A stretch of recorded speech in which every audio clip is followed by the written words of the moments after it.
Well, thank you, Michael, for being with us this morning and sharing your insights. I guess as a place to start, anything going on at OPM this week? Well, yes. So, as many of you know who follow OPM in the news, there is an OPM GSA reorganization, which has been in the news a lot recently, and that's part of the reorganization plan that the president rolled out last year. It's been made more salient and urgent by the 2017 NDAA, which Congress required that the National Background Investigation Bureau part of OPM be moved to DOD. And NBIB accounts for about 50% of the workforce of OPM, and the revenue that they generate is about 80% of the agency's revolving fund. So it leaves about a $70 million fiscal gap at the agency, which part of that will be addressed through a merger with GSA. That it'll save about between $11 and $37 million. But we think there's a great case to be made for a merger between OPM and GSA. GSA's FITARA scorecard is B+, which is the best in the federal government. And while OPM has done a great job to secure its IT infrastructure, it's still really aging. We have some systems and hardware from the 1980s and things running on COBOL. So we think we'd be in a much better environment over at GSA. What GSA does in terms of service delivery is a great fit for what we do in terms of our human resources solutions, which is basically a consulting arm for the federal government where we provide human capital, strategic consulting to agencies on how to build their workforce. A lot of the transactional work that OPM does, from processing annuity checks for retirement, in our retirement services area, we have about 8 million lives that rely upon that in terms of our health care, retirement annuities. A lot of this is just real transactional type work, which do you think is better suited to sort of a back office type agency, which would allow core OPM to focus on the things it was meant to focus on, which is on human capital strategy. How do we build a workforce for the 21st century? We can have an OPM workforce that's really focused on that, rather than sort of chasing down retirement checks and trying to figure out what's going on with the health care claim, which are, of course, obviously very important things that need to be done. But as we all know, the workforce issues are really very pressing, especially as we have so much of the workforce getting close to being retirement eligible in the federal government. Margaret Weckett said earlier this week that we might be seeing legislation by the end of the week. Yes. Is that still on track? That is still on track. So we have one day left in the week. So we'll either see it tomorrow, hopefully. Trust me, at GovExec we know all about deadlines. Will this happen with or without legislation? Well, there's a lot that can be done administratively through delegations of authority, through subcontracting, through having GSA take on additional activities that they're not doing now that OPM is not required by statute to do. There's a lot, and we are moving ahead on some areas to do things administratively. Obviously, I think it would certainly be helpful to have some legislation, because there are some things that are just not, you have to sort of do them in an inelegant way if you're trying to do them administratively, because everything we're doing is legally and within the bounds of the law, and you have to make sure that there are no questions there. And there are ways to do things legally, but they're not as, I think it would be easier with some clarifying legislation. And presumably you'd have some legal challenges without underlying legislation. Well, no, the goal is to do what we can legally to move things through delegation and subcontracting, and allowing, through either shared services agreement or buyback agreements. And but there would still remain an OPM legal entity that would have all the statutory functions that it does now, and whether it is sort of positioned, how it's located within GSA in terms of a reporting structure. In any event, the OPM director will continue to be a presidentially appointed, Senate confirmed position, so that won't change. But we're trying to find opportunities to really create synergies between OPM and GSA and provide better service to the workforce and to the American people. Are you concerned at all about the near-term disruption to the workforce, and do you have a plan for dealing with things like potential morale issues? Well, so that is a great question. The acting director, Margaret Weichert, has really made a point of meeting with all of the business lines and all of the program areas at the agency, going to, she's had a couple of town halls already, and we've been going around talking to employees, answering their questions, and it's important to make sure that we are giving them information about what has and has not been decided, because when there's a gap in information, that tends to be filled with information from the rumor mill, or God forbid, something in the media. They're reading some media account of what's going on at OPM, and they're like, "Oh my God, that's what's happening at OPM." And like, "Oh, I don't know where you saw that," and they can't trust the media.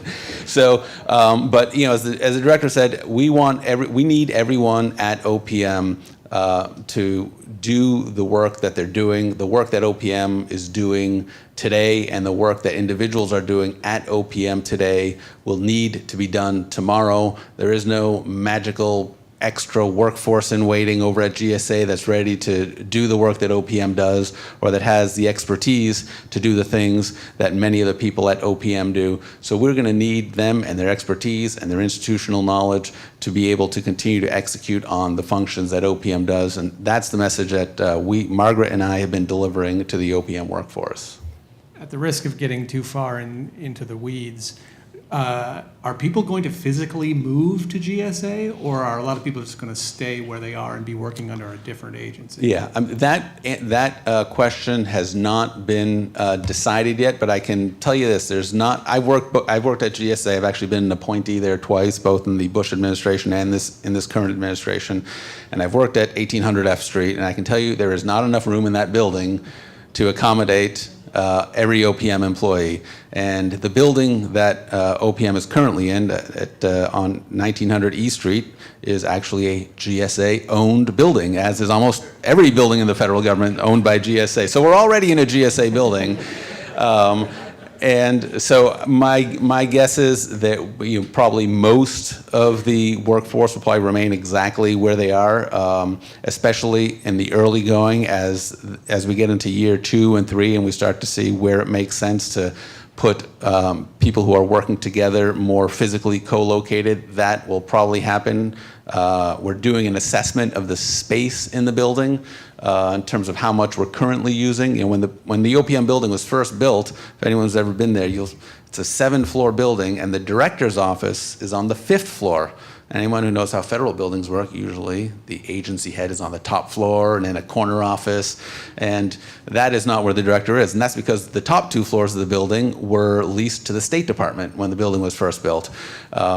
So there is a precedent for, and this happens to other federal buildings as well, there's lots of agencies that can share space. So we think there's probably some potential for OPM to consolidate the space it uses right now, and that would be one way where we could save money for the taxpayer and the federal government without really cutting anything other than just getting people consolidated into space within the building. You mentioned you are one of the relatively few people who've worked both at OPM and GSA. Can you tell us a little bit about the differences between the two agencies, both from a business perspective and culturally? Sure. I think GSA is definitely, they have different missions. So, at GSA, you've got the Public Building Service and you've got the Federal Acquisition Service. And, in the Public Building Service, you're dealing with, world-class architects, and you're trying to figure out how to build LEED-compliant buildings. And really, some of the, coolest buildings you're seeing built and constructed out there being done by GSA, and some of the greatest and really fine historical buildings that we have, this federal government has in its inventory, are being preserved and curated and taken care of by GSA. On the other silo within GSA, you've got the Federal Acquisition Service, which is dealing with cutting edge technology, helping move agencies to the cloud, securing our IT infrastructure, buying everything from paper clips to toilet paper to airplanes. I used to joke when I was at GSA that we buy everything that doesn't shoot, fire, or explode for the federal government. And at OPM we have some of that. Our Human Resources Solutions does sort of is a very business-minded operation within OPM. It does basically McKinsey-style consulting for federal agencies, basically saying here's what the law and the regulations call for. Here's how you can really best position your workforce and your strategic capital to meet the goals that you have. We've got cutting-edge work being done at our healthcare and insurance area. We've actually kept this year the rate of growth in healthcare premiums are the lowest that they've been since 1996. And so we're doing great work in the healthcare space there, so really understanding how market forces work. Retirement services could definitely, that is a constant challenge there in terms of how do we employ technology modernization to make that a more digital process than it is today. So I think there's a lot of areas, especially between our retirement services, our human resource solutions, and our healthcare and insurance at OPM that can really find a lot of synergies with a lot of the cutting edge work that GSA is doing. In addition to the reorganization effort, there's widespread belief that there's a need for wholesale civil service reform, both administratively and legislatively. Given the current situation, what are the prospects for that? Well, I'm not a political pundit, so I won't offer prognostication on what chances legislation of any kind has making it through a divided Congress. But I think I would say that there is bipartisan agreement that some changes need to be made to how we engage with the federal workforce and how we build a workforce for the 21st century. There are probably certainly different ideas about how that can be done. So the challenge is, what are the areas that we can agree on where we can make improvements and reforms to how hiring and retention and pay and relocation and removal of employees are handled in the 21st century. With that in mind, we are moving as an agency and an administration to do what we can administratively. We've issued a number of executive orders, some for hiring and reskilling, for bringing on, making it easier to hire cybersecurity and STEM talent. We've got new pay authorities for economists, which we're rolling out now, and that will lead to additional pay authorities for high demand and mission critical occupations. So we're doing what we can administratively to meet the needs that the workforce and that agencies have for their mission, but it would certainly, I think, be helpful to have a broader enterprise-wide look at it with the help of Congress. Great. I think we'll have time for a question or two, so get those ready. If we can get a microphone.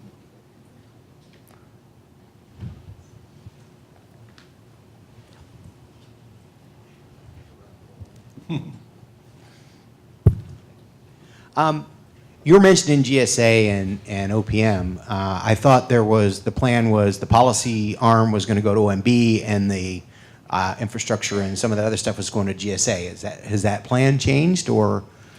Yeah, so what is going to be going to OMB is there are going to be a handful of employees. That's going to be a pretty small number. It could be as many as you can count on one hand or maybe two that will go to probably the management side of OMB that will help with sort of the real high-level government-wide thinking on strategic human capital.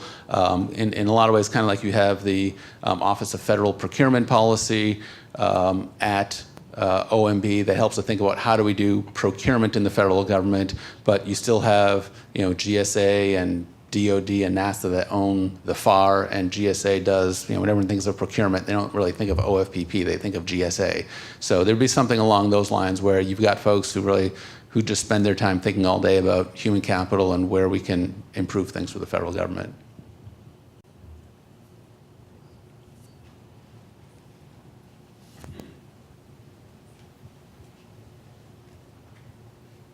Thank you. Good morning, everybody. My name is Brandy Perez. I'm currently working with FMCS. I say I currently because I might not be there a couple of months. I am like a millennial. I jump a lot around.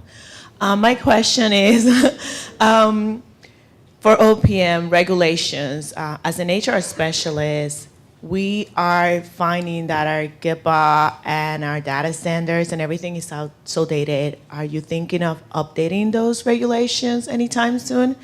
And another question is OPM thinking of, because we're talking about centralizing everything in a shared service, like NASA is doing and all those big agencies, but are you thinking in the future maybe to just centralize the system for all the government to use? Maybe just a thought. Yeah, the idea of shared services is to be able to provide a sort of central backbone of service support for federal agencies, but not to actually centralize the decision making. That's going to be left at the agency level for hiring managers and their HR specialists to be able to make the hiring decisions that they need for their agency. And with respect to regulations, yeah, we are taking a look at, we have regular meetings with the Chico Council at OPM, and then we are regularly getting feedback from Chicos about what regulations are helpful or not helpful or need reform and improvement, and that's what's guiding our thought and our work in terms of triaging what are the ones where there's the most consensus and where we can get the most benefit for a change, and we are starting at the top of that list and moving down as we address regulatory change. Hi, good morning. With the remote worker population growing, not only in private sector but as well as in government, are you planning to leverage that type of work environment or philosophy within GSA and OPM? And then also, what's the approach to address it government-wide? Yeah.